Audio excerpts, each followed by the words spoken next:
Which is your favorite title in the litany? Which one is the oddest? Let's start with which one you find the most bizarre. Boy, when it had glory of domestic life, that one just rocked me. Right. Or were you hearing that? Wait, that he was, I don't want to use this word, but I'm going to use it. He was domesticated. He was a true father in a real sense. One who, sometimes I like to use a background. And the background I like to use is, here is Mary sleeping, and here is Joseph taking care of Jesus.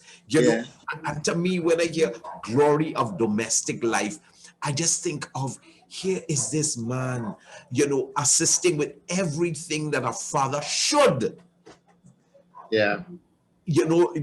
Be doing as a father. Some men is like, where my food? That kind of thing. And I going out and play with the boys. You mind the children, that kind of stuff. Or I bring in any money, so you have to do everything else. And they leave everything. There are some fellows who can't change a diaper, You understand? Hello. So when I hear glory of domestic life, all of the things that are conjured up is, here is a father that took all parts of the life of Jesus, the prayer, the working, the maternal, the paternal care that a father should be involved in. All of those things are what I think of as, glory of domestic life. Sweet, eh?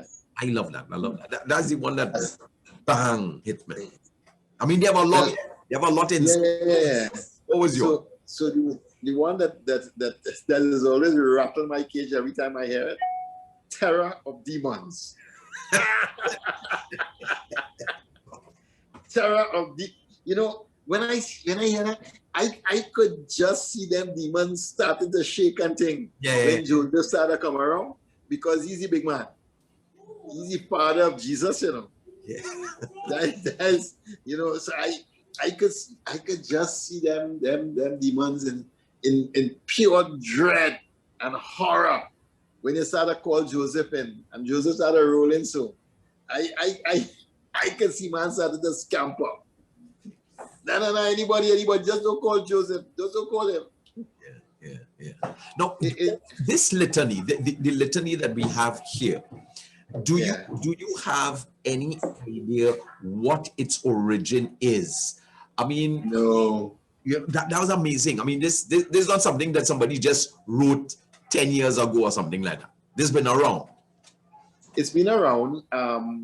So this Donald Calloway, who's written the book on consecration to St. Joseph, the liturgy is from his book. The litany is from his book. Mm-hmm. It's been around for a while.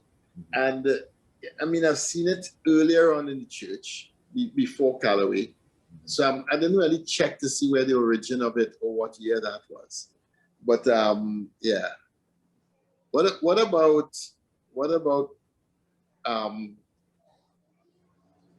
comfort of the afflicted? Comfort of the afflicted. Huh? Yeah, boy. We are in that place now. Comfort of the afflicted. What about mirror of patience? And what about that one? That one bad. Mirror of patience, not patience or not virtue of patience. Mirror of patience. What that means is, when you look into Joseph, what you see reflected back at you is patience. Boy, he had to have plenty patience for me.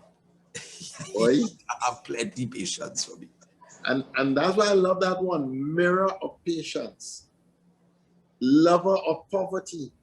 Wow. That one comes because when as we've seen before, when Joseph had when they had to give the child from what they had for the temple, it's 2 turtle doves. It's the offering of the poor. As the poor people. It's the offering of the poor. And so because of that, he was a poor man. And yet God provided gold, frankincense, and myrrh for the Holy Family. Yeah. And I'm sure that would have helped them live when they were down in Egypt. And you see how the providence of God work, huh? Yeah, you know, I was always thinking about that. You know, they gave him gold, frankincense, and myrrh. So I was just saying, hey boy, you know, these wise men came from the east, you know, and they gave them gold. So I mean, that must have been quite a sum of money to a poor family. But then right after that, you hear they had a scramble. They have to scramble. And how did they pay their way down in Egypt? Correct. God's providence. God's providence. So that these are the little pieces out of the litany that that guardian of virgins. It's not a beautiful title. Guardian of virgins. Another one I saw where they said guardian of chastity. Yeah. And because Joseph not only married Mary and took Mary as his wife, but he also agreed to live in a marriage with her without conjugal relationships. He agreed to that. That's a powerful thing. So he guarded her virginity till his death.